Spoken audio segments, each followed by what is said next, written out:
we have come to the third lesson of cell, the basic unit of life, and in this lesson what we are going to understand is that it is the shape and size of cell which decides what function it is going to perform, because we had talked that it is the functional unit, so it is destined to perform some or other sort of function. That is why it is present inside the multicellular organism or the unicellular organism in totality, but it has some function that is to be performed, and that is governed by shape and size. We are going to consider a few examples for that.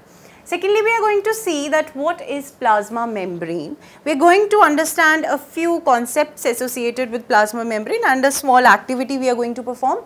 And next is that we will get introduced to another term, that is cell wall. Now everything is related to cell itself. First thing is that how does shape and size of cell decide that what function it is going to do. Now this statement is basically a corollary sort of thing, because it is not the shape and size which decide the function that is to be performed by the cell. It is the function which decides the shape and size of the cell which it has to take. Now I would give you the few examples inside our own body only, human body, that we have RBCs. Now our RBCs are enucleated, new term, enucleated. E points that something is missing, that means the nucleus is missing. The shape of RBCs is biconcave, something like this. When I was drawing the cells in the beginning, when I introduced, I was drawing it like this, or I was drawing it like this, okay. This was the representation of cell that I made earlier. Now over here I am saying that RBCs are biconcave and they are enucleated. So this is one shape, and what is their size? Its size is larger than rest of the organelles which are present, larger than the blood components which would be present, not the organelles, that is the wrong term. Shape and size decide the function, or the function decides the shape and size. Don't get into who decides what, just understand that the function of the cell depends on the shape and the size, okay. It is the shape and the size on which the function depends. So first thing is the RBCs, we have the example of RBCs. Next example is those of neurons. Now this is a neuron, we have been introduced to neurons, the cells which are present in our nervous system, they are something like that. Now there is no close resemblance between these two cells. This is something different and this one is something different. So you see the shape is different. One performs the function of carrying oxygen while other performs the function of carrying the nerve impulses. That means this is part of nervous system while this is the part of blood. So we have these nerve cells, okay. Now when we talk about another type of cell which is present inside our body, so we take the example of muscle cells. These are spindle shaped cells, totally different from what we have drawn till now, okay. So they vary. Over here you see the different shape of cells, right. So we have the shape and size that is deciding what the function is going to be. This is the muscular cell, this is having long myofibril sort of thing, this is the neural cell, this is the RBC. So the shape and size of the cell could vary from one cell to the other within a same organism as well. This is the example of the humans itself, okay. And moving further, this is quite clear. We can understand it from a simple representation, diagrammatic representation, where you can take example of few more cells which are present inside our body. But for now we are going to move to the next point, that is the plasma membrane. Very important. This plasma membrane itself is quite an involving concept. Now why it is involving? Because in this field also there were many scientists who had contributed to its structure. Though you are not going to study the structure of plasma membrane, what you have to see over here is that this particular membrane, first of all, it is living. When I say something is living, I am referring to that it is dynamic. When I say something is dynamic in living context, it means that there is some change which is taking place inside it, and that change signifies or points towards the living condition of the plasma membrane. Okay. Now this plasma membrane surrounds the cytoplasm. Supposedly, the cell that we are talking about is a spherical ball. So whatever fluid is present inside the plasma membrane is known as cytoplasm. Now suppose this is a cell I am talking about. This outer membrane structure is known as plasma membrane. It is formed of lipids.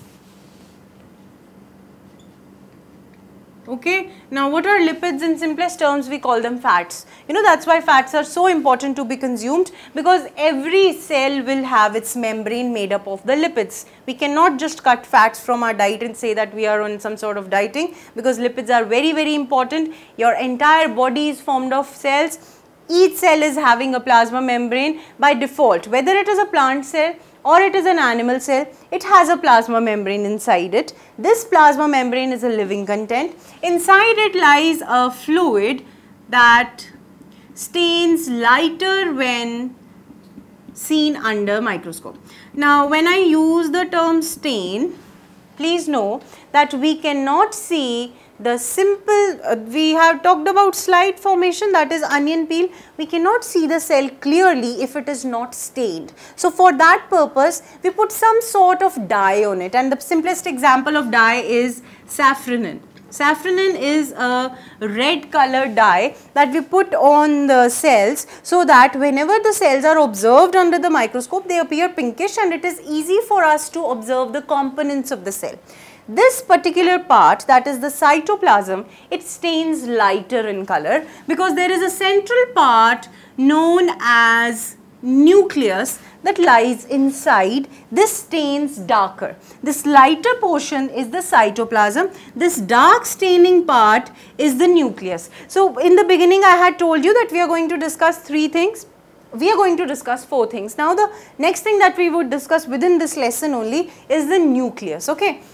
Now what this nucleus is, we will come to that later on, but for now we are talking about the cytoplasm, the lightly stained part of the cell that lies between the periphery of the cell, that is formed by the plasma membrane. Now this internal part has the cell organelles. We had talked about division of labor, didn't we? We talked about that there are certain cell organelles. So inside the cytoplasm you are going to find certain cell organelles which would be responsible for division of labor. One by one we are going to talk about the various organelles and the functions they perform, but for now you have to talk about the cytoplasm and the plasma membrane. Both this cytoplasm and plasma membrane form the protoplasm. Okay. Now this protoplasm is the living part. Next we are going to deal with that what if this cell is a plant cell.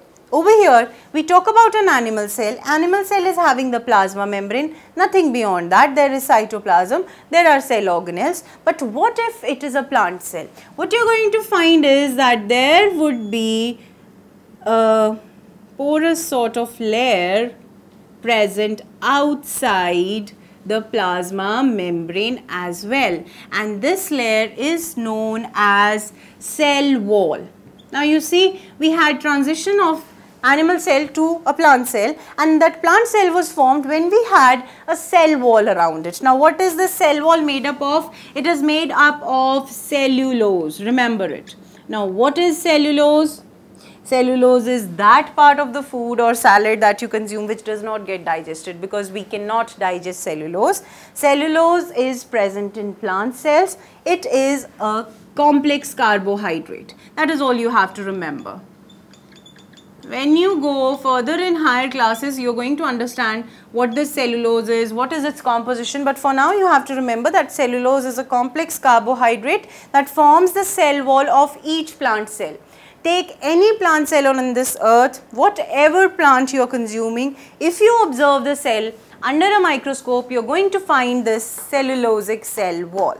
Now, when we are aware of these 2 terms, what is plasma membrane and what is cell wall, we have to understand a few properties of these as well before we jump to nucleus.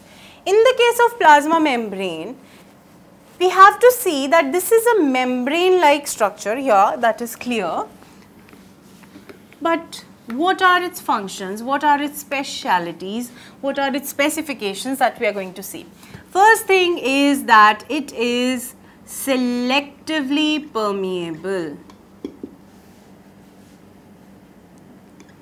Now you see, because cell is the main unit, there has to be exchange of external components and internal components. There should be complete to and fro movement of substances inside the cell and towards outside the cell. So for that movement, there has to be a checkpoint that allows the entry of substances inside the cytoplasm or whatever substances are to be given out. So this plasma membrane serves the purpose of a checkpoint, okay. Now you must have seen at certain places or in some movies that whenever a border is being crossed by some fugitives, there is a checkpoint, they are checked over there. Same way, we have a checkpoint in each cell as well, and that is the plasma membrane. Now how is it a checkpoint? Because it is selectively permeable. You know, whenever living conditions are persistent and whatever living functions are being performed, there are certain fundamental forces which are taking place, physical forces. The first one is diffusion. Now because the movement has to be to and fro, so we see that the gaseous substances would simply move across the plasma membrane by diffusion. Second thing is that there is a term known as osmosis that takes place, because this is inside is also fluid. Outside would also be fluid content. We see fluid composition of the cell. So because we are dealing with the fluid, so we have osmosis. Now what is osmosis? It is also a physical process. Supposedly you have a semi-permeable membrane present between two solutions of different concentrations. You are going to observe osmosis. I am going to repeat it, that suppose you have two solutions of different concentrations and those two solutions are separated by a semi-permeable membrane, then what would happen is, this is having supposedly more solutes. Solutes means that the solution is concentrated. I would give you the example of any drink that you are making, colored drink I would say. You put color in it, more color you put it, it would be darker in color, and the color, if it is added in lesser quantities, it is lighter in color. Now consider that the darker thing is concentrated. So what would happen? The fluid or water which is present, it is going to move across the semi-permeable membrane to the area where the concentration is lesser. Now in the case of diffusion, same is the principle. Only thing is that in this case only the movement of solvent takes place. Now what is diffusion? Diffusion is the process where higher concentration particles move towards their lower concentration. Simplest example is that of a perfume. Supposedly you are spraying a perfume over here. The person who enters the room does feel the fragrance. Why? Because earlier that perfume was present in a can that you pressed. Later on, when you just expanded it or just pressed the nozzle, that gas came out and that is going to expand in the entire room where you have done that process.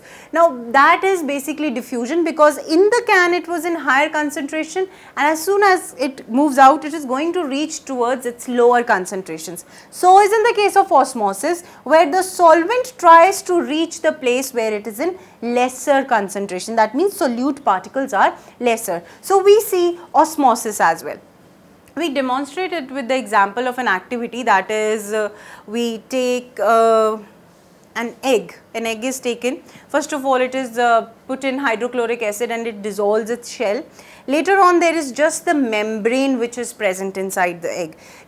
Those who consume the boiled eggs, if ever you have tried to take off the peel, you must have seen a single membrane that is present inside, apart from that hard shell. That particular membrane is the plasma membrane. And if you put it inside a water sugar solution or concentrated sugar solution, the size of egg is going to shrink. And if you put it in a dilute water, the size of egg is going to increase. And that is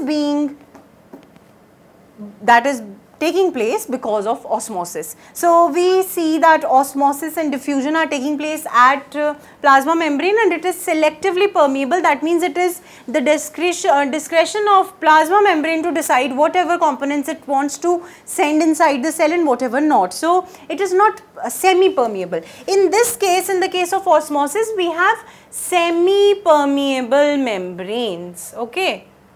In the case of plasma membrane, we have selectively permeable. How is it different? The semi-permeable membrane allows the movement of solvent only. In the case of selectively permeable membrane, we can have both the solvent or solutes, but again at the discretion of plasma membrane, that it wants to allow and that it doesn't want to allow. Moving further, the last thing is that what is there about the permeability of this cell wall that is present inside the plants. This cell wall is completely permeable. That is why, despite having the cell wall made up of cellulose, plant cells have plasma membrane as well. So this membrane is completely permeable. Pardon me, it is not the membrane, it is the cell wall. Plant cell wall is completely permeable. Anything can pass through it, that is, even the solute particles, even the solvent particles can pass through it, and gases, of course, they diffuse very easily. Last thing that we have to understand is the nucleus. As I told you, the darkly stained part is the nucleus, the central part. Maximum of the weight of the cell lies in this nucleus. Inside this nucleus lies DNA. Now what is this DNA? You might have heard about this term. Nobody nowadays is unaware of what DNA is, those who have studied science in their early classes. DNA is the chromatin material. Now, this chromatin material has DNA. Just see, this chromatin material forms the chromosome, and there are a number of chromosomes which are present inside the nucleus. So what we have inside the nucleus is, there are chromosomes. In the chromosomes there is chromatin material, and what that chromatin material is, that is DNA. What is the purpose of this DNA? It is the hereditary material.